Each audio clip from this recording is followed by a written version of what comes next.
Salut tout le monde, on se retrouve en plein milieu du désert. C'est la première fois que j'ai la chance de venir sur ce circuit. On est au circuit international de Bahreïn évidemment, que vous connaissez tous parce que c'est devenu emblématique avec les essais hivernaux qui se courent ici pour la F1, le Grand Prix. On est ici pour la dernière manche du championnat du monde d'endurance, les 8 heures de Bahreïn, et c'est surtout la dernière fois qu'on va voir des GTE à l'œuvre en compétition, parce qu'après c'est finito, il n'y aura plus une seule compétition où on pourra avoir des GTE.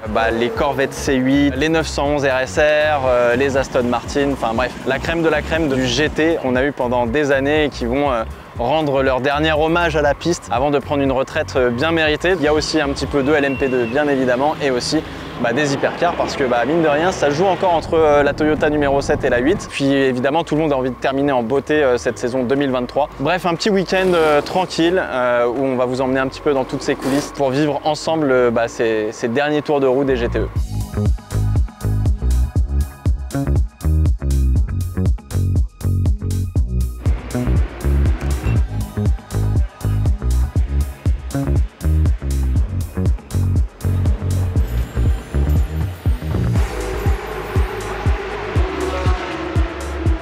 Bon là ici évidemment on est dans le paddock à Bahreïn. Derrière moi il y a les hospitalités qui sont généralement pour les écuries. Là c'est les écuries du WEC. Donc là on a les bâtiments, ce qui remplace les motorhomes au final quand on est en Europe. Et puis ici sur la gauche on a les stands avec les petites tentes. C'est un petit peu moins sexy entre guillemets qu'en F1 où on a les petits murets bien comme il faut, un peu jolis, etc. Là on est un petit peu plus à la bonne franquette entre guillemets. C'est très marrant cette belle allée. Je trouve que le paddock est très photogénique et très agréable en fait. Là où généralement en Europe c'est un peu plus un parking aménagé avec des motorhomes. Je pense que quoi qu'il arrive dans le futur, les circuits même européens vont devoir construire aussi ce qu'il faut pour que les équipes puissent venir tranquillement quoi. C'est ballot de faire du GTE quand ça va se terminer quoi. Ouais mais bon, ça me fait découvrir d'autres voitures aussi. Ah clairement. Comme ça me fait plus d'expérience. Et puis, surtout que dans la finale du WEC, c'est incroyable de faire cette course-là. Je me régale. Ça fait quoi dans le trafic là de se faire dépasser, déboîter par tout le monde Honnêtement, j'appréhendais un peu, ouais. Vu qu'on est les plus lents. Mais au final, en fait, ce qu'ils m'ont dit et ce que j'ai appris, c'est que moi, je bouge pas en fait de ma trajectoire. Vu que je suis le plus lent entre guillemets, c'est ta trajectoire de course, c'est eux qui se démerdent. C'est à eux de me dépasser. Après, ce qui est un peu compliqué, c'est quand c'est entre les deux, est-ce qu'il va attaquer, est-ce qu'il va rester derrière. Soit tu laisses passer complètement, soit tu fermes la porte pour prendre zéro risque en fait. Surtout en course quoi, tu vois. Même si c'est bête de se dire tu vas fermer la porte à une voiture plus rapide, c'est juste pour éviter l'accident, juste prendre le moins de risques possible. Après honnêtement c'est pas si compliqué que ça, tu sais, t'as l'ingé qui te dit ok hypercar, LMP2, et puis il te dit à quelle distance. Puis les mecs ils tracent, ils déposent quoi. T'as vraiment la grosse caméra dans le cockpit, tu le vois de loin, tu le vois arriver. Après comme je t'ai dit c'est juste vraiment quand tu sais pas vraiment, il faut prendre une décision, faut être clair. Sinon tu laisses un peu l'opportunité. Et si vous n'êtes pas d'accord sur ce que tu pensais et lui aussi, en fait tu peux t'accrocher. C'est ça. Bête, ça. Après j'ai très peu d'expérience, donc je dis ça, mais ça c'est ce que je ressens pour l'instant.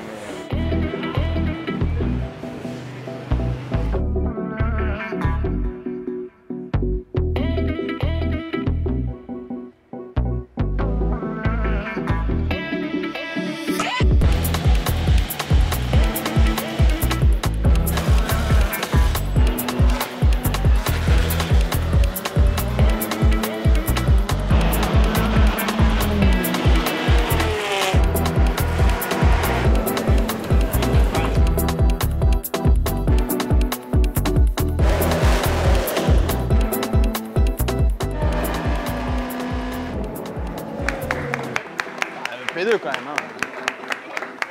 Pour la qualif LMP2, même pour la qualif en règle générale, on était chez Alpine tout simplement. Alors la 35 elle est un petit peu bas dans le classement, mais surtout la 36 là qui est au scrutering, qui a fait la P2 avec Charles Milesi qui était au volant. Demain c'est Mathieu qui prend le départ P2, donc on va voir ce que ça va donner. Ça me disait que les Goodyear c'est un seul composé de pneus.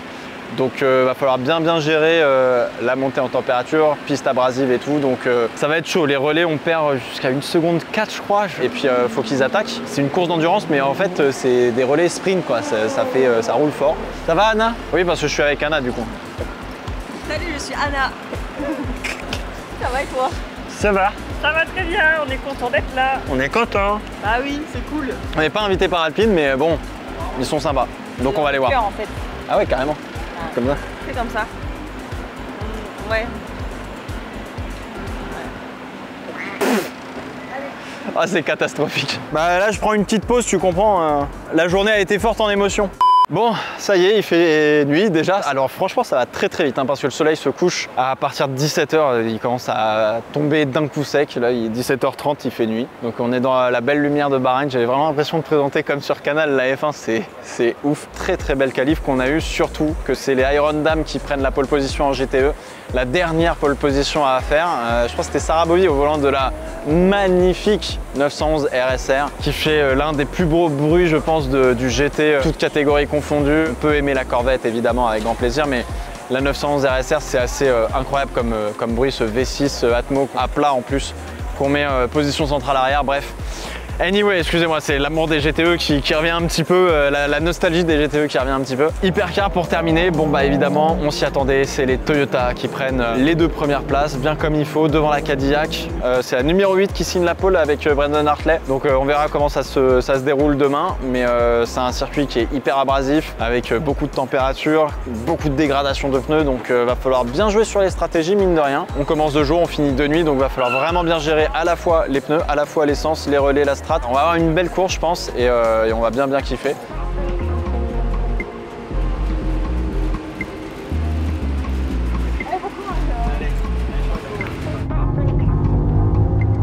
Oh ça tient. Est-ce qu'on prend?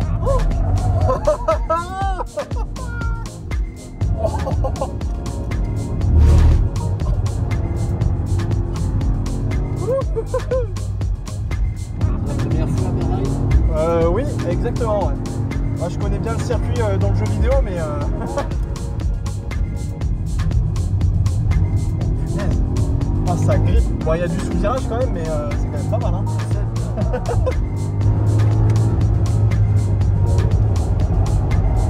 Ah ouais. En retard. Merci beaucoup Yannick. Oh la vache.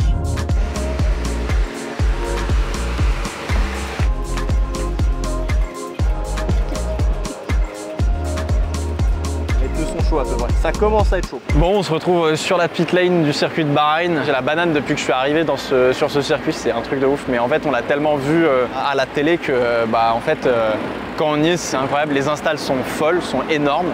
Et la piste, elle est vraiment beaucoup plus étroite que ce qu'on pense. La pit lane, elle paraît immense quand on est à la télé, mais en fait la télé écrase tellement que voilà, c'est pas si large que ça. J'ai eu la chance de faire un tour en hot lap avec Yannick Delmas pour voir un petit peu la piste. Trop cool, mais comme d'hab, en fait, dès qu'on est dans la réalité, les virages par rapport à la simu, les virages ils sont beaucoup plus serrés que ce qu'on croit. Et puis avec la lumière qu'on a, mais c'est vraiment stade de foot. C'est stade de foot. Mais par contre, il fait giga chaud. Là, on n'a pas cette impression-là, parce qu'on est en t-shirt, on se dit bon, il fait un petit 25-26. Là, il fait encore un 30, bien humide, bien tassé. J'avoue, j'ai qu'une envie, c'est de rentrer à l'hôtel, prendre une douche parce que j'en peux plus.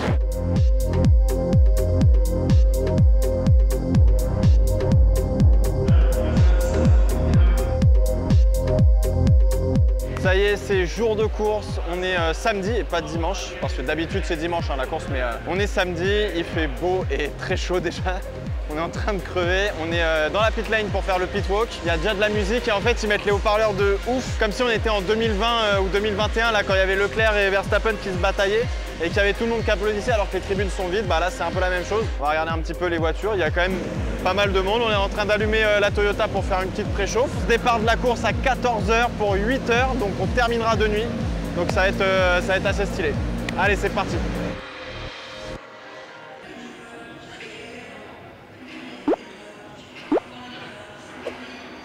Putain, elle a fait de la merde.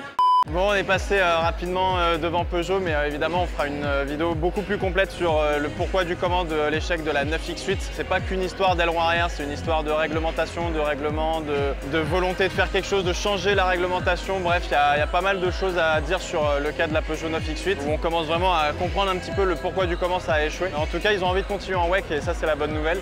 Donc ils seront toujours l'année prochaine, mais maintenant il faut sortir une autre voiture qui fonctionne différemment. Ça fait plaisir, il y a quand même un petit peu de monde chez Peugeot, on va aller voir un petit peu qui y a ailleurs.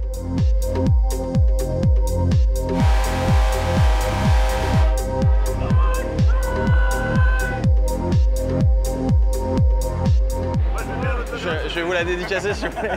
C'est pas tous les jours qu'on gagne une course amateur, moi je te le dis. Hein. Bravo pour la P2. Ouais, merci. Bah attends, c'est pas fini. Ça fait que commencer. Ça va les gars? Ça va? Tranquille? Il est baladé. Ah bah, on essaye. On essaye. Bah ouais.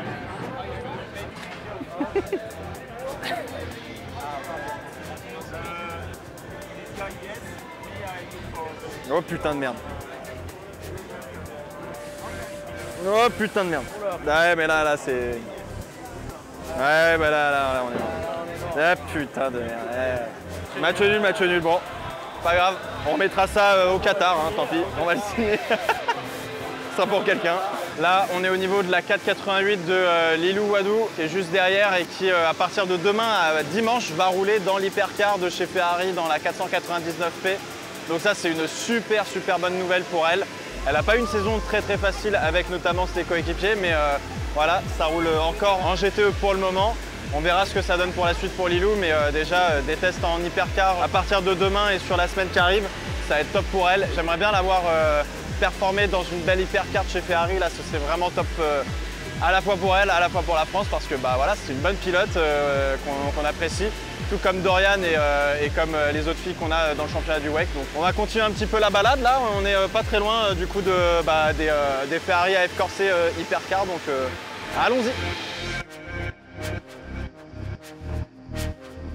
Bon ça y est, on est en train de terminer le pit walk, on a terminé avec évidemment Porsche, c'est en train de chauffer un petit peu les moteurs pour faire monter en température les fluides, etc.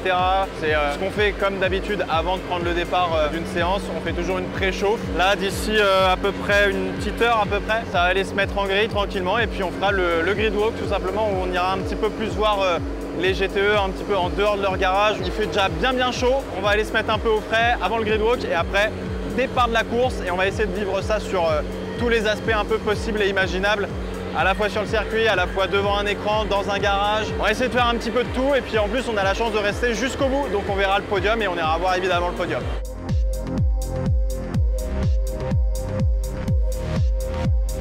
Ça y est, on est sur la grille de départ sur le circuit de Bahreïn. En vrai ça va, c'est assez large mais je pensais que c'était plus large que ça. On est devant celle qui partira en pole position dans les GTE, la Porsche 911 RSR, flat 6, atmosphérique, en position centrale arrière. Bref, c'est la meilleure Porsche de compétition qu'ils ont fait, enfin la meilleure 911 en tout cas. Pourquoi on a mis d'ailleurs le flat 6 en position centrale arrière? C'est justement pour avoir un diffuseur un peu plus gros parce que d'habitude le moteur il est en porte-à-faux arrière derrière l'axe des roues arrière. Là justement ça permet d'avoir un bien plus gros diffuseur à l'arrière. Là tu vois, là on a un vrai gros diffuseur bien comme il faut et ça aurait pas été possible si on avait eu le flat 6 justement en position sac à dos entre guillemets comme on dit sur la voiture. Donc ça permet d'avoir un énorme diffuseur et d'avoir beaucoup d'appui aéro et c'est le propre des GTE. C'est des voitures avec énormément d'aéro par rapport aux GT3 qui ont un petit peu moins d'aéro et en fait ces voitures coûtent quand même très cher.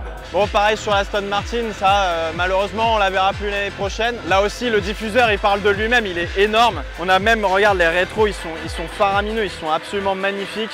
Tout est hyper travaillé et puis le diffuseur arrière sur l'Aston il est ce qu'il est, c'est incroyable ça, un diffuseur comme ça, tu vois pas ça sur des voitures de route. C'est juste incroyable de voir ce genre d'aéro. Donc là on a la 488 qui est peut-être un peu moins travaillée, je trouve. J'ai jamais trop apprécié la 488 alors que la 296 en GT3 qui arrivera l'année prochaine et qui est déjà d'ailleurs un peu présente notamment pour le GT World Challenge je crois. Je la trouve vraiment plus jolie. La 488 je trouve qu'elle a jamais été vraiment de ouf réussie. Évidemment on a la Corvette C8R. Bijoux aussi, les Corvettes en règle générale ça a toujours été des énormes bijoux quoi qu'il arrive. Pareil là pour la première fois chez Corvette on avait un moteur central arrière au lieu qu'il soit à l'avant. Pareil les rétros ils sont hyper impressionnants, regarde, c'est magnifique. Le diffuseur qui est absolument une pièce d'orfèvrerie avec les pots d'échappement pour faire exprimer tout le V8 qui est absolument faramineux et qui est fou. Et d'ailleurs juste à côté on a une autre Aston Martin, on va juste regarder sur le côté là. Moteur central avant à peu près, les pots d'échappement ils sortent sur le côté donc quand on monte dans la voiture il faut faire un petit peu gaffe quand même. Vraiment je pense que la Porsche 911 RSR je crois c'est ma préférée de toutes les GTE qu'on a eu parce qu'on n'a pas eu que ces 4 voitures en GTE, on a eu aussi des BM M8, on a eu des Ford GTE et ouais non la 911 RSR ça reste l'une des plus belles je pense. Cette caisse est juste folle, le travail aéro, même l'aileron on voit là avec les deux mâts en cygne qui sont fous quoi. Cette caisse c'est l'une des plus belles quoi. Voilà, ça y est, c'est déjà la fin de ce grid walk pour les GTE. C'est la dernière fois qu'on peut approcher aussi près de ces voitures dans un état de compétition. Il y a une petite émotion quand même parce que c'est la fin d'une catégorie qui a été exceptionnelle. Les grands constructeurs se sont attaqués à cette catégorie-là. C'est une catégorie qui a coûté extrêmement cher. C'était un peu de la F1 du GTE au final. On a voulu d'abord créer cette catégorie GTE Pro réservée aux constructeurs avec que des pilotes officiels et finalement c'est devenu aussi une catégorie amateur à part entière et on a eu des voitures qui étaient absolument phénoménales et on leur dit au revoir aujourd'hui. On tourne une page de l'histoire du sport automobile et il faut bien en être conscient de tout ça et c'est absolument exceptionnel de voir ces voitures pour la dernière fois.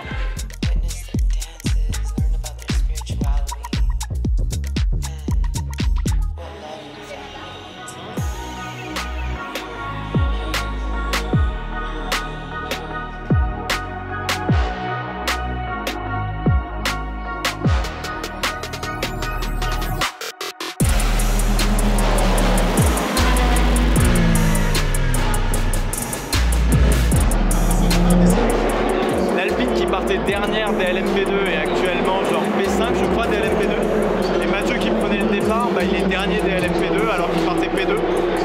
On a inversé un peu les deux Alpines, je sais pas, j'ai pas bien vu ce qui s'est passé au départ, il y a eu un lock-up de la Cadillac qui a tamponné la Toyota et après il fallait que tout le monde évite un peu ce qui se passe, le lock-up de la Cadillac a foutu le bordel partout.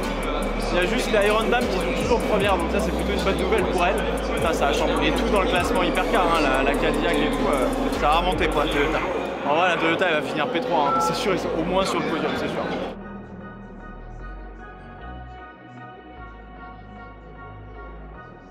Bon ça y est, la course a bien débuté, elle a débuté un peu sur les chapeaux de roue. Pour la Toyota, elle met une claque à absolument tout le monde. On n'a même pas fait la première phase des arrêts que la Toyota était déjà en train de remonter sur les Ferrari qui avaient un petit peu joué de bonne chance pour pouvoir récupérer la deuxième et troisième place. Et puis derrière la 36, celle de Mathieu s'est fait accrocher au départ ou en tout cas il est revenu sur la piste dans le virage 2 et ça a été un petit peu le bordel. Ça a été un début de course très tendu et sur les GT ça se donne mais comme des malades. Les mecs ils savent que à la fin de la course les voitures on va pas les emmener en réparation ou quoi que ce soit parce que c'est leur dernière course. Les GT ils se donnent jusqu'au bout à donf. Donc il y a une très belle course sur les GT, c'est très cool. Là on va aller chez Alpine pour voir un petit peu le garage et puis on ira même chez les Iron Dam normalement et puis on ira faire un tour un petit peu en bord de circuit. Bref, on n'a pas fini la course que là il y a plein de belles choses à faire. Là en fait ils viennent de repasser les images justement du départ et effectivement c'est Mathieu qui accroche une autre voiture et comme la Van Wall est passée juste devant dans un on-board d'un autre, je crois qu'ils n'ont pas encore pris de pénalité mais c'était pas très loin donc bon c'était un petit peu tendu mine de rien. Mais normalement ils n'ont pas pris de pénalité alors que le retour en piste était un petit peu optimiste de la part de Mathieu je pense.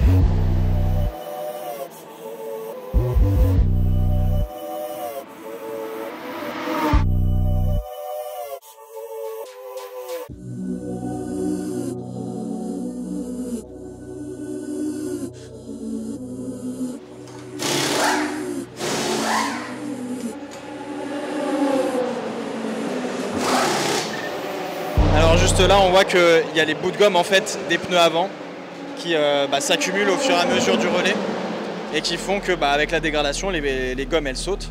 Normalement justement on a cette arche juste au-dessus qui est ouverte pour faire en sorte que les gommes elles se fassent éjecter et que ça reste pas à l'intérieur et que ça s'accumule et que au final ça fasse de la gomme qui rende la voiture de plus en plus lourde. Ça on n'a pas envie que ça arrive. Donc du coup ce qu'on fait c'est qu'on a des arches et là les gommes elles jartent comme ça mais évidemment il y en a toujours un petit peu qui restent.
rentre chez les Iron Dam pour les pit stops. Regarde ce beau diffuseur là. Ça c'est un diffuseur de GTE de Porsche 911 RSR. C'est magnifique ça. C'est absolument sublime. Donc on est chez la Iron Dam avec Sarah Bovy, avec Raël Frey et Michel comment déjà? Michel Etting. Oh bien, bien. Ça va, elle suit, elle suit.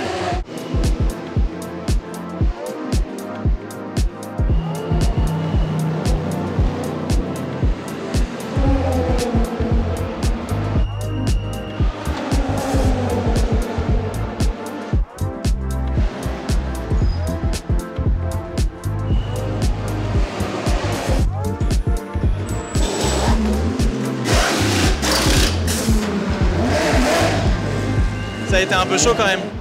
Ouais, le départ surtout. Hein.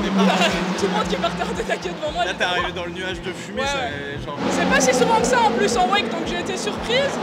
Et ici à Bahreïn en plus, il y a du dégagement, mais il y a des endroits où il y a quand même des bacs qui arrivent à un moment, donc il fallait faire gaffe. Au final, je suis content du coup de faufiler. Mais ouais, c'était chaud, et puis après ça s'est un peu calmé. Maintenant, la course est encore longue, quoi. Il reste un peu moins de 6 heures. C'est la fin d'une ère et d'une très belle ère, parce que le GTE, je trouve que c'est vraiment les plus belles GT qu'on ait faites. C'est vraiment des prototypes, hein. Il y a beaucoup d'aéros, c'est des pneus spéciaux, on n'a quasiment pas d'aide au pilotage, donc c'est assez instinctif. Ouais, ça va nous manquer. Bon, après voilà, faut vivre avec son temps et on s'amusera bien dans les GT3 l'année prochaine aussi, hein, j'en suis sûr. Au final, ce qui compte, c'est les belles bagarres en piste. Aujourd'hui, j'en ai eu quelques-unes dans le trafic, gérer les prototypes. C'est marrant parce que les LMP2, quand elles sont sur leur deuxième stint de pneus, parfois elles sont plus lentes que nous. Ah ouais. Et donc ils nous dépassent en ligne droite, mais ils freinent vachement plus tôt que nous, ils n'ont plus rien sur les pneus, donc ouais, c'est chaotique là. C'est un peu tendu, ouais. Les programmes sont pas encore officiels, mais je pense que je pars pour le 2024. Moi en fait j'essaie toujours de me préparer au maximum, d'être au top niveau de ce que l'équipe attend de moi. Et après j'ai eu la chance de pouvoir compter sur des superwomen avec qui je partage la voiture. Et c'est chouette, on a une bonne team et on espère que l'année prochaine on fera aussi des beaux résultats, quoi. Merci beaucoup. Je suis content d'être là. Bah pareil, depuis le temps. La petite Sarah Bovy, enfin petite grande, hein. Depuis le début de la course, on a mis les pieds chez Alpine, on a mis les pieds chez Iron Dam. On est passé vite fait chez Interopol plutôt.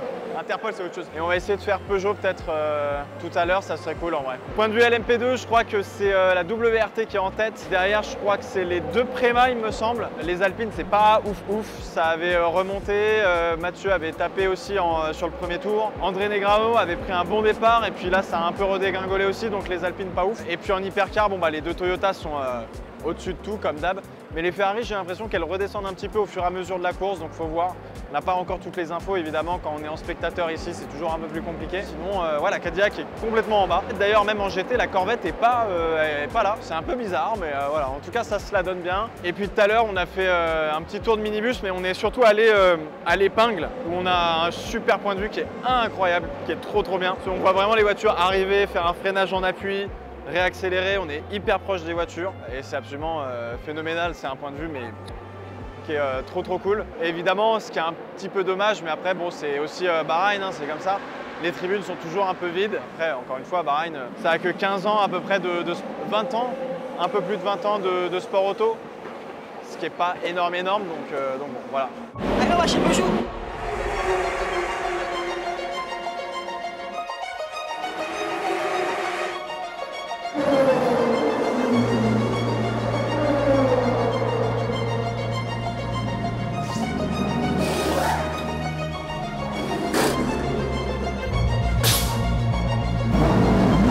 On fait un tour de navette, on va aller sur les vrais abords du circuit là.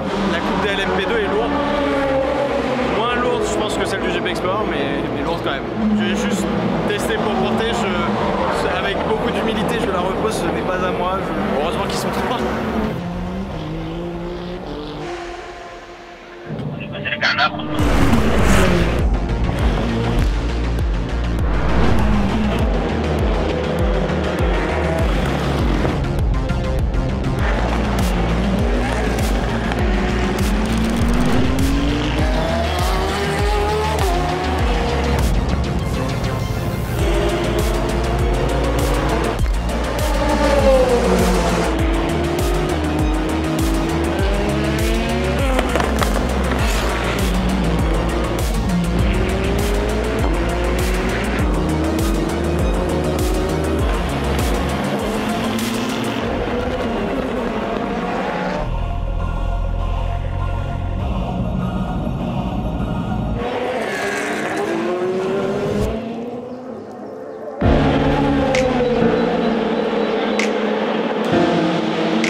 la fin des 8 heures de Bahreïn, c'est la fin du championnat du monde d'endurance pour la saison 2023. Rendez-vous l'année prochaine pour 2024 puisque ce sera la manche d'ouverture au Qatar fin février je crois. J'ai changé de casquette, je suis passé chez les Ironda mais juste histoire de marquer un peu le coup parce que effectivement c'était la victoire que elle cherchait depuis tout ce temps tout simplement. Et les voir finir comme ça en tête avec 5 secondes d'écart avec l'Aston derrière, la triple 7 là, c'est beau, c'est un beau finish. C'est une Porsche 911 RSR qui gagne la dernière course des GTE, donc moi ça m'émue un peu, tu vois, mais retour l'année prochaine avec plein de nouveaux, des LMDH, des LMH, des GT3 surtout, où là il va y avoir pas mal de manufacturiers, donc ça va être vraiment très cool à suivre. On suivra bien ça évidemment sur la chaîne, que ce soit le WEC, que ce soit l'IMSA aussi. Il y a plein de belles histoires à raconter, notamment forcément celle de la 9X8, les autres LMDH, la BM et la Lambo qui vont arriver, la Isota Fraschini qui va arriver en LMH, enfin bref, il y a énormément de choses à vous dire sur cette catégorie et comme à chaque fois ça a été juste un régal de voir toutes ces belles voitures tourner avec des sons ultra différents. Bon évidemment la RSR et puis la Corvette ça fait partie des plus beaux sons je pense qu'on a eu dans le sport automobile, en tout cas ces dernières années. Là les voir partir ça fait petite larme à l'œil mais bon je sais qu'on a toujours plein de belles sonorités en tout cas au WEC qui sont différentes. On a du V8, du V6, du turbo, du Atmo, un peu d'électrique au démarrage des pits ici. Donc c'est toujours un kiff, on se donnera rendez-vous pour d'autres aventures sur le WEC, mais je pense que là on s'est bien régalé, puis on a essayé de vous régaler quand même en étant proche des voitures le plus possible. Et un grand merci au WEC évidemment pour l'invitation parce que sans eux on serait pas là. Donc voilà, je vous fais des bisous et puis on se donne rendez-vous l'année prochaine pour le WEC et l'IMSA. Ciao ciao.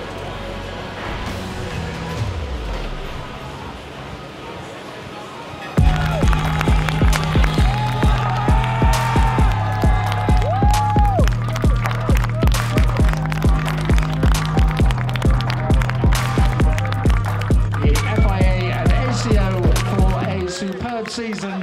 See you next year.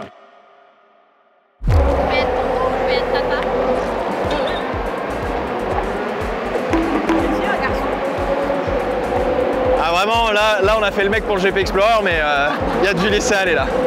Attends. Ah ça va, je peux rentrer le bide. Ah là ça va pas. Mais là, faut que je fasse quelque chose, là, c'est plus possible. Là, faut que je fasse quelque chose, c'est terrible ce qui se passe. Salle de sport. Pendant des mois, il m'a inculqué des valeurs physiques pour le GP et il a tout laissé aller depuis, quoi. C'est un peu choquant de voir ça, quoi.